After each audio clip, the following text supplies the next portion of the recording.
एक विदेशी ताकत जिसके केंद्र बिंदु में है एक व्यक्ति जिनका नाम है जॉर्ज सोरोस। उन्होंने ऐलान किया है कि वो हिंदुस्तान के लोकतांत्रिक ढांचे पर चोट करेंगे।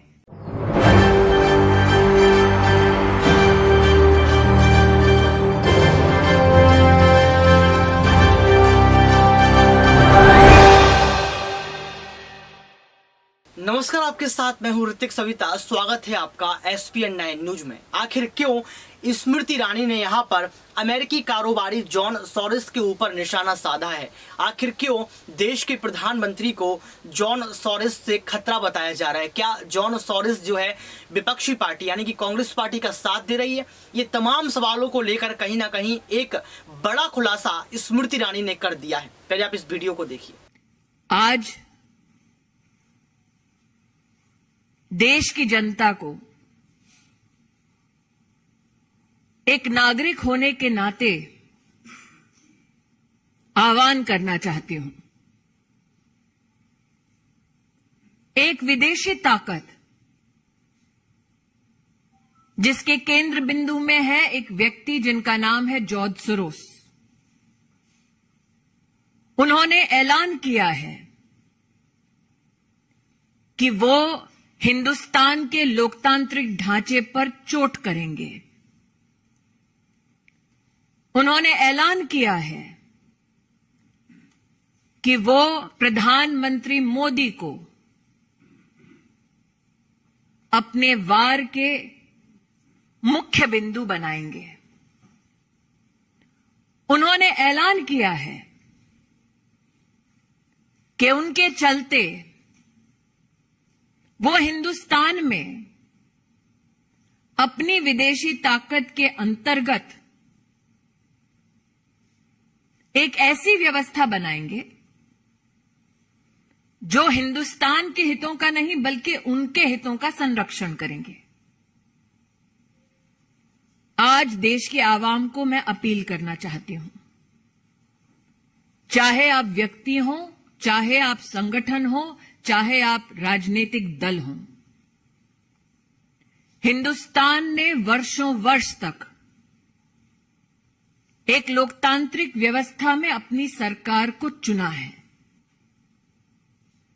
जॉर्ज सोरोस का यह ऐलान कि वो हिंदुस्तान में मोदी को झुका देंगे, हिंदुस्तान की लोकतांत्रिक ढांचे से चुनी हुई सरकार को ध्वस्त करेंगे, उसका मुंहतोड़ जवाब हर हिंदुस्तानी को देना चाहिए। यह हम सबको ज्ञात है कि जब विश्व में इस बात की चर्चा थी कि कोविड में हिंदुस्तान का क्या हश्र होगा, तो प्रधानमंत्री मोदी ने 80 करोड़ नागरिकों की खाद्य सुरक्षा की दृष्टि से हर गरीब तक अनाज पहुंचाया। जब विश्व में यह चर्चा थी कि कोविड में हिंदुस्तान वैक्सीन और दवाई की दृष्टि से अपना संरक्षण कैसे कर पाएगा, तब प्रधानमंत्री मोदी जी के नेतृत्व में 200 करोड़ वैक्सीन की डोजेज न सिर्फ हिंदुस्तानियों को मिली मुफ्त, बल्कि साथ ही 160 देशों की सहायता हिंदुस्तान ने की। हिंदुस्तान इस बात का साक्षी है कि अमृतकाल का ये बजट भारत की रक्षा प्रणाली के लिए सबसे ज्यादा आवंटन करता है। आज जब भारत को अमेरिका के राष्ट्रपति, फ्रांस के राष्ट्रपति, इंग्लैंड के प्रधानमंत्री आभार व्यक्त करते हैं कि उनके देशों में हिंदुस्तान और हिंदुस्तानियों की वजह से आज आर्थिक संबंध और मजबूत हो रहे हैं। जब भारत विश्व की 5वीं सबसे बड़ी अर्थव्यवस्था बनकर उभर रही है, ऐसे में हिंदुस्तान के लोकतांत्रिक ढांचे में हस्तक्षेप करने का ऐलान करने वाले जॉर्ज सोरोस को एक स्वर में हम जवाब दें कि लोकतांत्रिक परिस्थितियों में लोकतांत्रिक ढांचे से चुनी गई हिंदुस्तान की सरकार और हिंदुस्तान के प्रधान सेवक नरेंद्र मोदी ऐसे गलत इरादों के सामने सर नहीं झुकाएंगे। जब जब हिंदुस्तान को चुनौती दी गई, हमने विदेशी ताकतों को पहले भी हराया है, आगे भी हराते रहेंगे।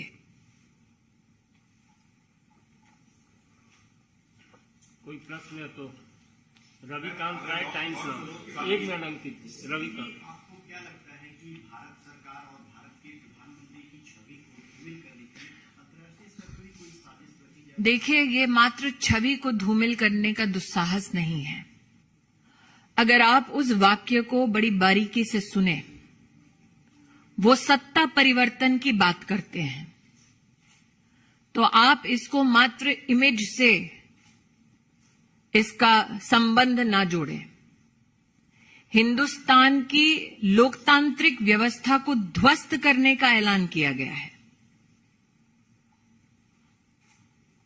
अंकित गुप्ता एबीपी। जॉर्ज सोरोस की बात करें तो इससे पहले भी प्रधानमंत्री नरेंद्र मोदी के ऊपर जो हमलावर रहे हैं, वो लगातार कहते रहे कि प्रधानमंत्री हिंदू राष्ट्र बनाने की बात करते हैं। पिछले 3-4 सालों से उनके इस तरीके के बयान दुनिया के तमाम नेताओं के लिए, तो आखिर मकसद क्या है? और भारत में भी कुछ पार्टीज हैं जो लगातार वो ये कहें कि अंतर्राष्ट्रीय साजिश हो रही है देश में विपक्ष के खिलाफ, इस तरीके से। मैं इतना ही कहना चाहूंगी, उनके अगर अपने शब्दों को आप देखें तो वो चाहते हैं कि उनकी विदेशी व्यवस्था को जो सरकार सहयोग कर दे, ऐसी सरकार हिंदुस्तान में उचित है। नरेंद्र मोदी जी का बार बार और हिंदुस्तानियों का बार बार ये कथन रहा है कि हमारी सरकार हमारे हितों का संरक्षण करेगी, हमारी सरकार हमारी व्यवस्थाओं को सुदृढ़ करेगी और हम ह्यूमन सेंट्रिक ग्लोबलाइजेशन में विश्वास करने वाले देशवासी हैं। लेकिन जॉर्ज सोरोस का जो ऐलान हुआ है, वो ऐलान आप निश्चित रूप से बारीकी से समझें। वो हमारी डेमोक्रेसी को ध्वस्त करने का ऐलान मात्र इसलिए करते हैं ताकि उनके हैंड पिक्ड लोग सरकार चलाएं। तो देखा आपने इस वीडियो को देखने के बाद आपको पता लग गया होगा कि किस तरीके से यहाँ पर स्मृति ईरानी ने बड़ा खुलासा किया है। लेकिन दर्शकों, सवाल ये खड़ा होता है कि आखिर जॉर्ज सोरोस निशाने पर क्यों है? आखिर क्यों यहाँ पर स्मृति ईरानी को ये बातें कहनी पड़ रही हैं? आखिर क्यों यहाँ पर प्रेस कॉन्फ्रेंस में इतना बड़ा सच जो है बताना पड़ रहा है? क्या आपको भी लगता है कि यहाँ पर स्मृति ईरानी ने जो बातें कही हैं उसमें हकीकत है? क्या कांग्रेस पार्टी जॉर्ज सोरोस का साथ दे रही है, या फिर उद्योगपतियों का जो एक मामला चल रहा है इसको छुपाने के लिए इस तरीके की बातें की जा रही हैं? तमाम मुद्दे दर्शकों निकलकर सामने आते हैं। तो एक सवाल यह भी आता है कि स्मृति ईरानी ने देशवासियों को एकजुट होने की दलील पेश की। स्मृति ईरानी ने साफ तौर पर कहा कि देशवासियों अब एक साथ आ जाइए, देश के प्रधानमंत्री का बचाव करना है। तो क्या आपको लगता है कि क्या ये खतरे वाली जो एक विदेशी कंपनीज के द्वारा देखा जा रहा है, ये देश के प्रधानमंत्री पर आखिर क्यों? स्मृति ईरानी ने प्रेस कॉन्फ्रेंस में कहा कि भारत की लोकतंत्र में दखल देने की कोशिश हो रही है।